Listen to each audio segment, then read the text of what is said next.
Hello students, welcome to E-class of History. In the history, we have started lesson number 6, the beginning of freedom movement. Now in this video, we have to see the establishment of Indian National Congress.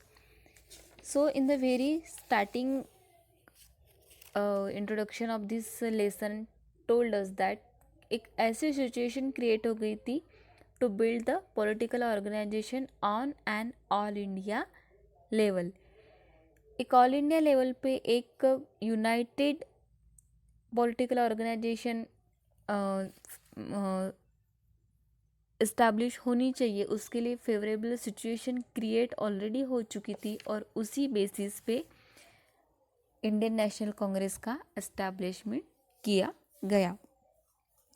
On 28th December 1885, the first session of Indian National Congress was held at Gokuldas Tejpal Sanskrit School in the Mumbai.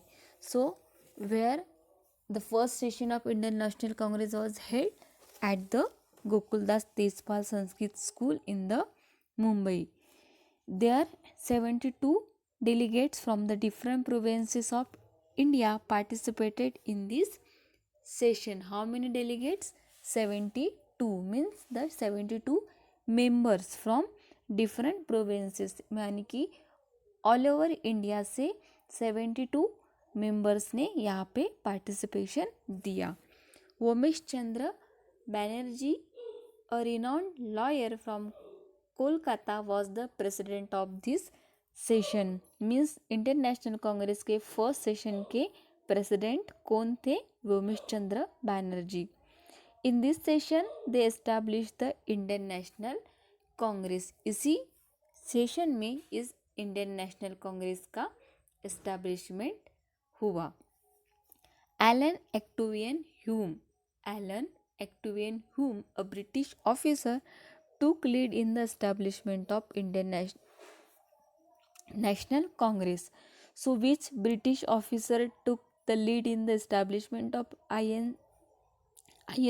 INC means Indian National Congress. The answer is Alan Actavian Hume. So various proposals like increased proportion of Indians in the administration, यानी कि जो British का administration है वहाँ पे Indians की membership बढ़ानी चाहिए, and reduction of military expenses by the British government, such statements were sent to the British. ये सेशन में दो प्रपोजल्स सेंड किए गए। First is increase in the number of Indian administration and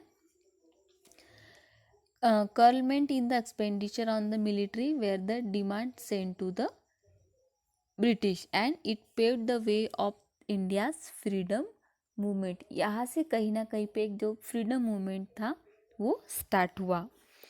so what was the objective behind the establishment of Indian national Congress? To make the people from different parts of India forget the differences in religion, race, caste, languages, graphical territories, and bring them on the common platform.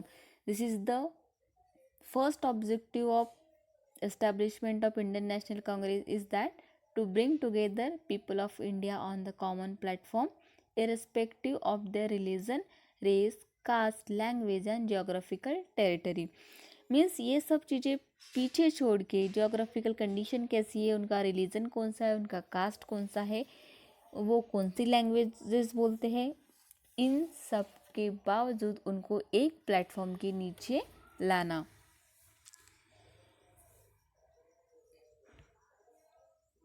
And bring them on a common platform to understand each other's problems and views to increase the feeling of one sense among the people।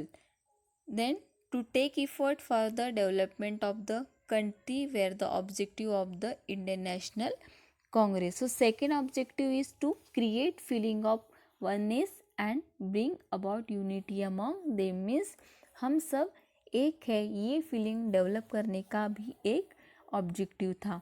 Then to understand each other problems and views, एक दूसरे के problems understand करना और एक दूसरे के जो thoughts है उसको भी अंडरस्टैंड करना, and to discuss the measures of the upliftment of the country, यानी कि कंट्री के डेवलपमेंट के लिए जो भी चीज़ें ज़रूरी है उनको डिस्कस करना। ये सब ऑब्जेक्टिव्स थे behind the establishment of Indian national Congress. Then let's see the moderate phase. अभी कोई भी जब फाउंडेशन इस्टेब्लिश होती है, कोई भी लोग जब उसमें इन्वॉल्व होते हैं तो हर जगह पे दो टाइप के लोग होते हैं जिनके विचार आपस में मेल नहीं खाते हैं। तो ऐसे ही लेकिन उनका मोटो एक ही रहता है। तो ऐसे ही दो अलग अलग विचारों के लोग इस इंडियन नेशनल कांग्रेस में भी थे। तो उसमें से आधे काउंट होते हैं मॉडरेट फेज में और बाकी के काउंट होते हैं एक्सट्रीमिस्ट फेज में। So let's see what is the moderate phase. The early 10 years after the establishment of Indian National Congress, their contribution was very slow but consistent. यानी कि जो इंडियन नेशनल का कांग्रेस का जो काम था स्टार्टिंग के 10 years में थोड़ा स्लो था लेकिन कंसिस्टेंट था। वो कहीं पे रुके नहीं थे लेकिन उससे कुछ आउटपुट नहीं दिख रहा था। The leaders of Indian National Congress were realistic and highly educated. जो भी लीडर्स थे आईएनसी के वो हाईली एजुकेटेड थे और रियलिस्टिक थे, यानी कि वो प्रैक्टिकल सोच वाले थे। They were aware that through the organized work a strong foundation need to be built. Western thinkers' philosophy of liberation, freedom, equality, fraternity, these values had an impact on them. यानी कि जो western people थे उनकी जो सोच थी कौन सी, liberation की, फ्रीडम की, इक्वालिटी की, फ्रैटर्निटी की, इन सब प्रिंसिपल्स का इन आईएनसी के लीडर्स के ऊपर बहुत बड़ा इम्पैक्ट था। They had a hope that if we demand through the constitutional methods, then the British will give justice to our demand. Gopal Krishna Gokhale, Firoz Shah Mehta, Surendranath Banerjee were all the moderate leaders. तो moderate phase के जो leaders है they are Gopal Krishna Gokhale, Firoz Shah Mehta and Surendranath Banerjee. And उनकी सोच कैसी थी, they had the hope that if we demand through the constitutional method, यानी कि हम कॉन्स्टिट्यूशन के वे से, एक जस्टिस के वे से अगर हम अपनी डिमांड ब्रिटिश के सामने रखते हैं तो वो अपनी डिमांड्स पूरे करेंगे। In the session of Indian national Congress different resolutions were put forward by them, such as to get representation in the provincial legislature, jobs for educated Indians, cutting down the increasing expenses on military, legislature and judiciary should be separated for safeguarding legal rights of Indians.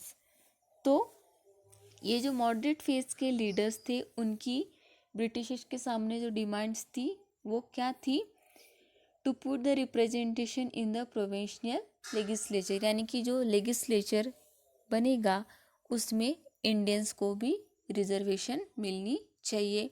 उसके बाद जो military expenses है वो increase होने चाहिए, और जो increase होने वाले मिलिट्री एक्सपेंस है वहाँ पे थोड़ा ना कहीं पे कट डाउन होना चाहिए। देन लेजिस्लेचर एंड जुडिशरी, यानी कि जो न्याय व्यवस्था है, जुडिशरी है, और जो लोकशाही है, डेमोक्रेसी है, वो सेपरेट होने चाहिए ताकि जो लोगों के, कॉमन पीपल के राइट्स है वो सेफगार्ड हो सके।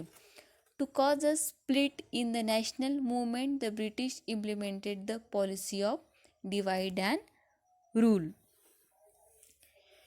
In the next video we will see the extremist phase. So what we have seen in the moderate phase, the leaders of the Indian National Congress who advocated peacefully and constitutional manners, यानी कि जो शांति के वे से peacefully और constitution को पकड़ के demand करने वाले मॉडरेट फेज के लीडर्स थे। वो हाईली एजुकेटेड थे और वो प्रैक्टिकल भी थे। Then the philosophy and principles like liberation, freedom, equality, fraternity of the western thinkers, इनका उनके ऊपर बहुत ज़्यादा इम्पैक्ट था। The leaders are Gopal Krishna Gokhale, Firoz Shah Mehta, Surendranath Banerjee are the moderate leaders. और जो रिजोल्यूशंस पास किए गए through the moderate phase leaders to get representation in the provisional legislature, then jobs for Indians, then cutting down the military expenditure यानी कि खर्चे, then to safeguard the legal rights of Indian separating legislature and judiciary. So in the next video we will see extremist phase. Thank you.